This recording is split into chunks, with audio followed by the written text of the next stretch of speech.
স্বাগত গ্লোবাল টাইমে। বিশ্বের নানা প্রান্তের খবর নিয়ে আপনাদের সঙ্গে আছি আমি সালেজো চৌধুরী। যুক্তরাষ্ট্রের সঙ্গে বাণিজ্য যুদ্ধের মধ্যে চীনের প্রেসিডেন্ট শি জিনপিং এর সঙ্গে সম্পর্ক জোরদারের বার্তা দিলেন ভারতের প্রধানমন্ত্রী নরেন্দ্র মোদী।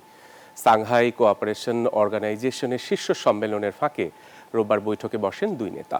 বৈঠকে আস্থা ও সহযোগিতার ভিত্তিতে সম্পর্ক এগিয়ে নেয়ার প্রত্যাশা ব্যক্ত করেন শি। এদিকে সীমান্ত উত্তেজনা এবং আঞ্চলিক প্রতিদ্বন্দ্বিতার প্রেক্ষাপটে এই বৈঠক তাৎপর্যপূর্ণ বলে মত বিশ্লেষকদের। সাংহাই কোঅপারেশন অর্গানাইজেশন SCO এর শীর্ষ সম্মেলনে যোগ দিতে 7 বছরের মধ্যে প্রথমবারের মতো চীনের মাটিতে পা রাখেন ভারতের প্রধানমন্ত্রী নরেন্দ্র মোদী।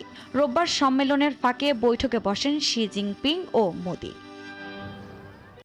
50 মিনিটের বৈঠকের শুরুতেই দুই দেশের সম্পর্ক জোরদারের বার্তা দেন ভারতের প্রধানমন্ত্রী। এ সময় পারস্পরিক আস্থা, সম্মান এবং সংবেদনশীলতার ভিত্তিতে ভারত চীন সম্পর্ককে এগিয়ে নিতে প্রতিশ্রুতিবদ্ধ বলে জানান মোদী। গত বছর রাশিয়ার কাজানে হওয়া বৈঠককে ফলপ্রসূ উল্লেখ করে ভারতের প্রধানমন্ত্রী বলেন, সীমান্তে সেনা প্রত্যাহারের পর শান্তি ও স্থিতিশীলতার পরিবেশ তৈরি হয়েছে। বৈঠকে মোদী কৈলাস মানসরোবর যাত্রা আবারও চালু করা এবং ভারত চীনের মধ্যে সরাসরি ফ্লাইট চালুর বিষয়ে গুরুত্ব আরোপ করেন। দুই দেশের 280 কোটি মানুষের স্বার্থ আমাদের পারস্পরিক সহযোগিতার সঙ্গে জড়িত। এটি সমগ্র মানবতার কল্যাণের পথও প্রশস্ত করবে। বৈঠকে আস্থা ও সহযোগিতার ভিত্তিতে সম্পর্ক এগিয়ে নেয়ার প্রত্যাশা ব্যক্ত করেন শি। বিশ্ব এখন রূপান্তরের দিকে এগোচ্ছে। চীন ও ভারত বিশ্বের প্রাচীনতম সভ্য দেশগুলোর দুটি। আমরা বিশ্বের দুই সর্বাধিক জনবহুল দেশ এবং গ্লোবাল সাউথের অংশ। তাই বন্ধুত্বপূর্ণ প্রতিবেশী হওয়া অত্যন্ত জরুরি। সীমান্ত উত্তেজনা এবং আঞ্চলিক প্রতিদ্বন্দ্বিতার প্রেক্ষাপটে এই বৈঠক তাৎপর্যপূর্ণ বলে মত বিশ্লেষকদের। এদিকে শির আমন্ত্রণে SCO সম্মেলনে যোগ দিতে পুতিনও পৌঁছেছেন চীনে। সোমবার পুতিনের সঙ্গে বৈঠকের কথা রয়েছে মোদির। ট্রাম্প প্রশাসনের শুল্ক যুদ্ধের মধ্যেই পুরো বিশ্বের নজর এবারের SCO সম্মেলনের দিকে। মার্কিন আধিপত্য ঠেকাতে বিশ্ব এবার নতুন জোটের দেখা পেতে পারে বলে মত বিশ্লেষকদের। আফরিন মৌ, নিউজ 24। বিশ্ব ব্যবস্থার মূল স্তম্ভ হিসেবে ব্রিক্সকে পরিচালনা করতে ঐক্যবদ্ধ চীন এবং রাশিয়া। চীন সফর যাবার ক্ষণে এমন বার্তা দেন ভ্লাদিমির পুতিন।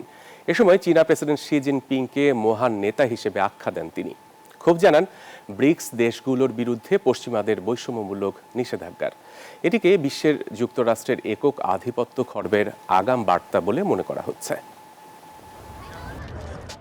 দ্বিতীয় বিশ্বযুদ্ধের পর বিশ্বজুড়ে একক আধিপত্য বিস্তার করে আসছে যুক্তরাষ্ট্র। দেশটির স্বার্থ বা মতের বিরুদ্ধে গেলেই বিভিন্ন দেশের উপর আসে পরোক্ষ শাস্তির খড়গ। এক্ষেত্রে যুক্তরাষ্ট্রের সবচেয়ে বড় কূটনৈতিক হাতিয়ার নিষেধাজ্ঞা। ইরান, রাশিয়া, চীন সহ অনেক দেশই মার্কিন নিষেধাজ্ঞার কবলে পড়েছেন। তবে ট্রাম্প প্রশাসন নিষেধাজ্ঞার পাশাপাশি বিভিন্ন দেশের উপর চড়াচ্ছেন বড় শুল্কের খড়গ, যা বিশ্বে নয়া রাজনৈতিক বিভাজন তৈরি করছে। এমন আবহে নিজেদের অর্থনীতির স্বার্থে এক হওয়ার চেষ্টা করছে চীন, রাশিয়া ছাড়াও ভারত, ব্রাজিল, ইরান সহ ভুক্তভোগী দেশগুলো। এরই ধারাবাহিকতায় চীনের 26 দেশের শীর্ষ নেতাদের সমাগম ঘটছে। ঠিক এমন সময় যুক্তরাষ্ট্রের প্রভাবের বাইরে গিয়ে বিকল্প জোট ও অর্থনৈতিক ব্যবস্থা শক্তিশালী করার বার্তা দিয়েছেন ভ্লাদিমির পুতিন।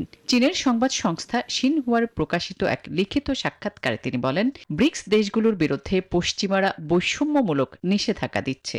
এই পরিস্থিতিতে ব্রিক্সকে বিশ্ব ব্যবস্থার মূল স্তম্ভ হিসেবে পরিচালনা করতে অঙ্গীকারাবদ্ধ চীন এবং রাশিয়া।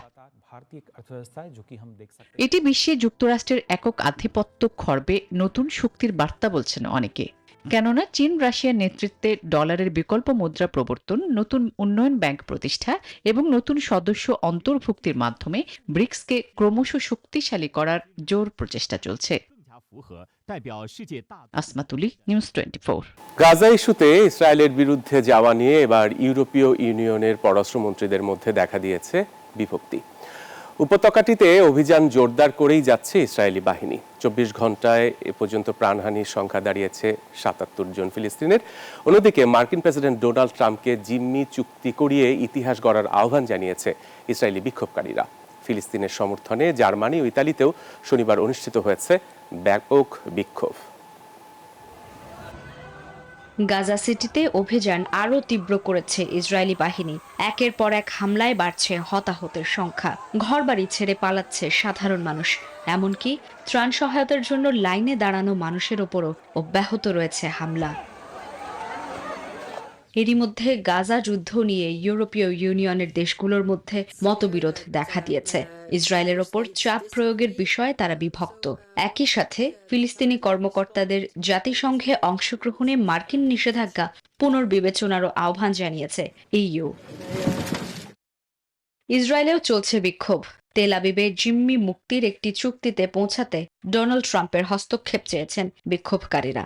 যুদ্ধ বন্ধ করে জিম্মিদের ফিরিয়ে আনার দাবি তাদের। ফিলিস্তিনের সমর্থনে বিশ্বজুড়ে বাড়ছে প্রতিবাদ।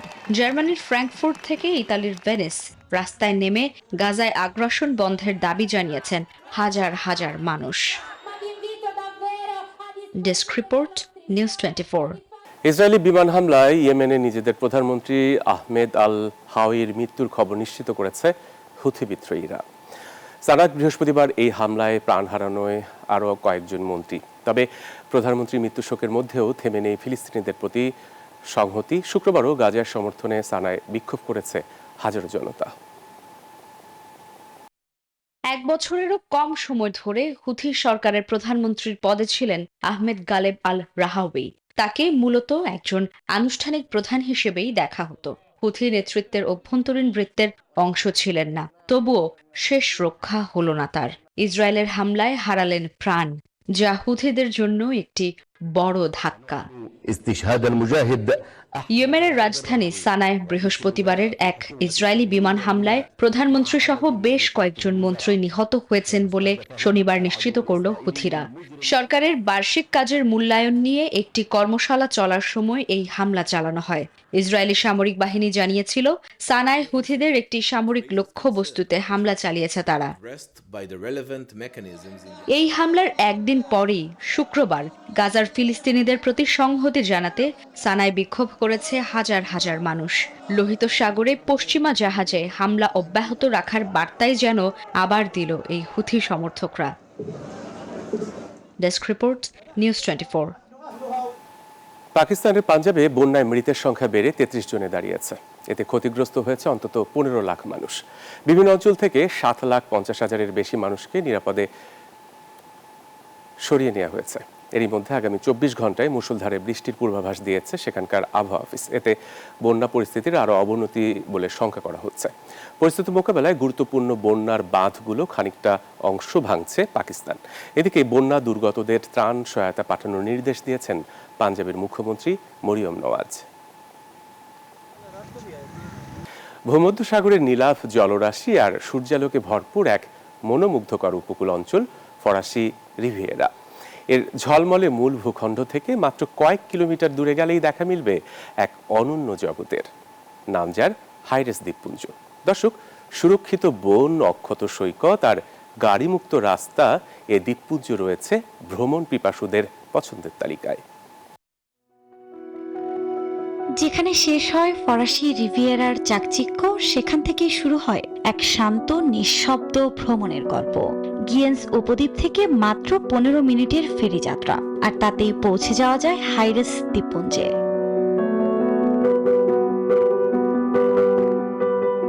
নেই গাড়ির শব্দ, নেই কৃত্রিমতা, আছে শুধু প্রাকৃতিক সৌন্দর্য, ধীর গতির জীবন আর ভিন্ন স্বাদের অভিজ্ঞতা। পোর্ট কেরোলেস, পোর্ট ক্রোস এবং লেভেন্ট ভিন্নভাবে সাজানো 3টি দ্বীপ যেন বলে আলাদা গল্প। পোর্ট কেরোলেস দ্বীপের 51 কিলোমিটার সাইকেল পথ ঘুরে দেখা যায় আঙ্গুর বাগান, পাইন বন আর সাদাবালির সৈকত। এখানে এলেই বিখ্যাত নটরডেম সৈকতের স্বচ্ছ নীল জলে সাঁতার কাটেন ভ্রমণকারীরা। তবে ভিড় এড়াতে সম্প্রতি চালু হয়েছে দৈনিক পর্যটক সীমা। অন্যদিকে নিকটবর্তী পোর্ট ক্রস দ্বীপে নেই সাইকেল, আছে কেবল হাইকিং পথ, সবুজ বন আর নীল সমুদ্রের মেলাবন্ধনে এখানকার 30 কিলোমিটার হাঁটা ট্রেল ভ্রমণকারীদের দেয় রোমাঞ্চকর অভিজ্ঞতা। আর হাইরেস দ্বীপপুঞ্জের তৃতীয় দ্বীপ লেভান্ট। এখানে প্রকৃতির স্বাধীনতার সঙ্গে মিশে আছে এক অনন্য জীবনধারা। ফ্রান্সের সবচেয়ে পরিচিত নগ্নতাবাদী সম্প্রদায়ের আবাসস্থল এই দ্বীপ, যা একে করেছে একেবারেই আলাদা। হাইরেস দ্বীপপুঞ্জ আজও ধরে রেখেছে এক টুকরো আসল ফরাসি রিভারার স্বাদ। 1963 সালে অঞ্চলটিকে যুক্ত করা হয় পোর্ট ক্রস ন্যাশনাল পার্কের অধীনে। প্রকৃতির সান্নিধ্য, নির্জন সৈকত আর ধীর জীবনযাত্রা একে করে তুলেছে ভ্রমণ পিপাসুদের জন্য এক মনোমুগ্ধকর পালানোর ঠিকানা। আফরিন মৌ, নিউজ 24। আর এই ছিল এখনকার গ্লোবাল টাইমে। সাথে থাকা সবাইকে ধন্যবাদ।